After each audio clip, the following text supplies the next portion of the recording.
नमस्कार, इन खबर में आपका स्वागत है। मैं विद्याशंकर तिवारी हूँ। महाराष्ट्र में जो अभूतपूर्व खेल हुआ, क्या उसके मास्टरमाइंड वास्तव में एनसीपी प्रमुख शरद पवार हैं? यदि उनके भतीजे अजित पवार की माने तो उन्होंने सब कुछ शरद पवार को बता दिया था और जो अजित पवार के टूटने का और राज्यपाल को समर्थन पत्र देने का कारण बना, वो चिट्ठी बनी है। चिट्ठी कह लीजिए या वो अटेंडेंस सीट कह लीजिए। जो एनसीपी विधायकों की बैठक हुई थी, उसमें जो विधायकों ने साइन किए थे, उसी को अजित पवार ने इस्तेमाल कर लिया। दरअसल अजित पवार जो है एनसीपी विधायक दल के नेता भी हैं, इस नाते ये सब वही करते थे, वही देखते थे और उन्हीं के पास ये सारी चीज़ें रहती थी। विधायकों की कई बार बैठक हुई, उसी में अटेंडेंस सीट बनी, उनके सिग्नेचर लिए गए और उन्हीं सिग्नेचर का इस्तेमाल राज्यपाल को समर्थन पत्र के रूप में किया गया है।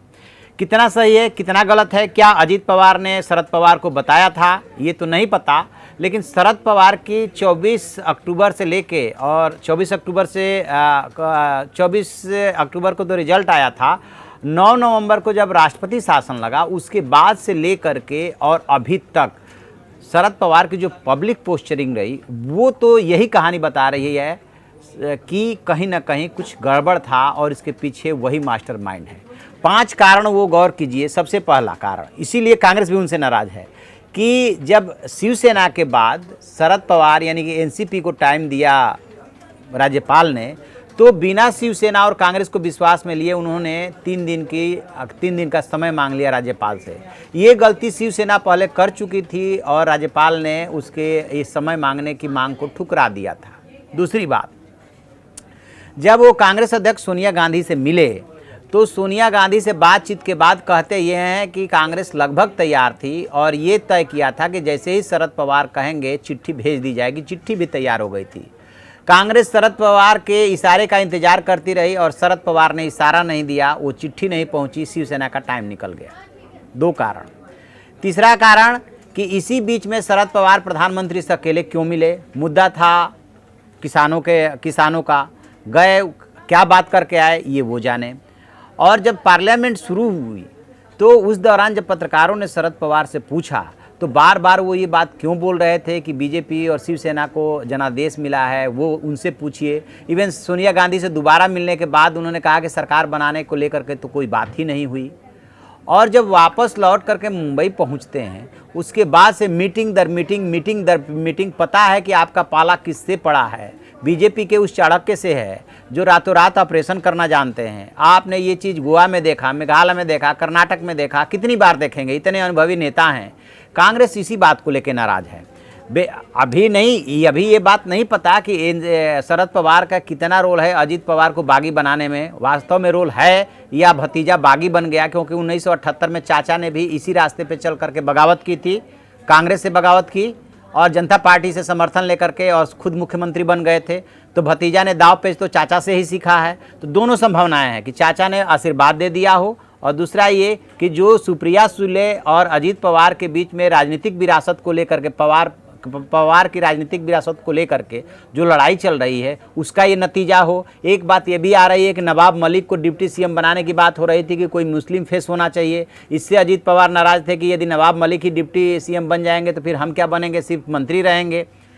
तो कई सारे कारण हो सकते हैं। शरद पवार के दाव पेच पे हम नहीं जा रहे हैं, लेकिन सुप्रिया सुले जब ये बात बता रही थी और उन्होंने अपना स्टेटस में जो बात शेयर की है, उससे ये लग रहा है कि वास्तव में वो दुखी दिख रही हैं कि परिवार और पार्टी दोनों टूटी। इसका मतलब कि अंदर खाने परिवार में अंतर्कलह चल रही थी। और अजित पवार के बेटे को जब टिकट दिया गया लोकसभा चुनाव में, उसके लिए क्या शरद पवार ने वाकई में मेहनत नहीं की थी? क्योंकि अजित पवार का ये मानना है कि उन्होंने मेहनत की होती तो उनका बेटा यानी कि शरद पवार का पोता हारता नहीं। ये सब कलह के कारण हो सकते हैं, लेकिन कांग्रेस मान रही है कि शरद पवार ने खेल किया। और ये कैसे इस बात की पुष्टि होती है कि उसी मुंबई में एनसीपी और शिवसेना एक ही मंच पे आए। बेशक उदास दिख रहे थे उद्धव ठाकरे और शरद पवार, दोनों ने साझा प्रेस कॉन्फ्रेंस किया। वहाँ पे 2 विधायक भी पेश किए गए जो कि अजित पवार के साथ गए थे। उन्होंने पूरी कहानी बताई कि किस तरीके से अजित पवार ने उनको फ़ोन किया, किस तरीके से उन्हें किसी विधायक की कोठी पे बुलाया गया, फिर वहाँ से लेकर के धनंजय मुंडे के घर पे और फिर वहाँ से राज्यपाल के पास ले जाया गया। वहाँ जाने के बाद पता चला कि यहाँ तो शपथ ग्रहण हो रहा है। खैर, लेकिन अहमद पटेल वहीं पे थे, मल्लिकार्जुन खड़गे वहीं पे थे। वो क्यों नहीं प्रेस कॉन्फ्रेंस में शामिल हुए? वो प्रेस कॉन्फ्रेंस में नहीं शामिल हुए, उन्होंने अलग से एक प्रेस कॉन्फ्रेंस की और ये सवाल भी उठा कि आप क्यों नहीं साथ में आए।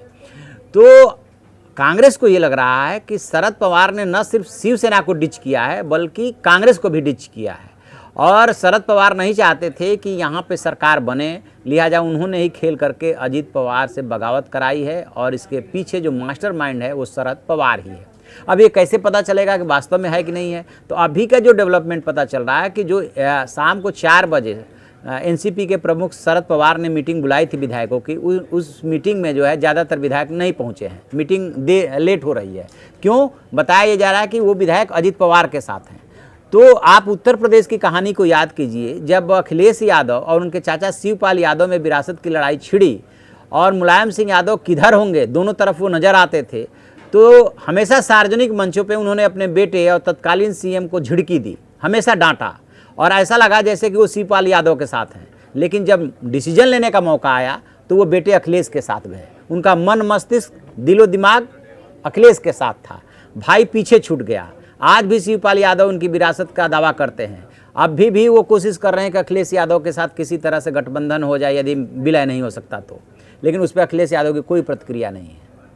खून पानी से गाढ़ा होता है, हमेशा जो है खून अपनी तरफ खींचता है, लिहाजा मुलायम सिंह यादव अखिलेश यादव के साथ चले गए। ठीक इसी तरह से अजीत पवार के साथ शरद पवार हैं, अभी तक के लक्षण से यही लग रहा है। बेशक चाहे वो प्रेस कॉन्फ्रेंस करे, चाहे मीटिंग बुलाएं, और जो पूरा गेम किया है, बड़ा खेल किया है, माना जा रहा है कि शरद पवार ने किया। अदरवाइज अहमद पटेल, मल्लिकार्जुन खड़गे जैसे नेता, अनुभवी नेता हैं, ये भी सत्ता बहुत दिनों तक चलाए हैं, सत्ता में रहे हैं, और अहमद पटेल तो ये भी जानते हैं कि पर्दे के पीछे से सत्ता कैसे चलाई जाती है, कैसे डिसीजन लिया जाता है, कैसे किसी को दबाया जाता है, कैसे किसी को धमकाया जाता है, कैसे एजेंसियों का इस्तेमाल किया जाता है। अहमद पटेल से बेहतर ये कोई नहीं जान सकता।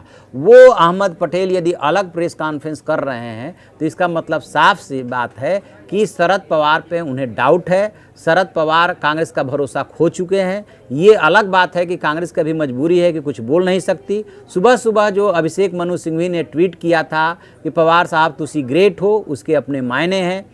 उसके जिम्मेदार नेता पार्टी के जो पदाधिकारी हैं उनका न बोलना, अभी वो वेट एंड वॉच मोड में है कि क्या पता थोड़ी देर के लिए एक्सीडेंटल ही मान लें कि ऐसा तो नहीं कि शरद पवार से वाकई में अजीत पवार ने बगावत की और हम जल्दी में कोई बयान दे जाएं।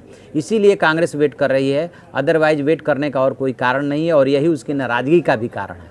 तो देखते हैं देर रात तक क्या वो विधायक जुटते हैं, नहीं जुटते हैं, ये इनका दांव खाली चला जाता है, या शरद पवार जो है कोई और गेम करते हैं। यदि अजीत पवार उनके सहमति से नहीं गया तो तय मानिएगा समर्थन लेने में और विधायकों का सपोर्ट जुटाने में जो बीजेपी को नाको चने चबाने पड़ेंगे। एक और डेवलपमेंट हो रहा है कि जो महाराष्ट्र के पूर्व मुख्यमंत्री हैं नारायण राणे, अब उनको भी एक जिम्मा दिया गया था।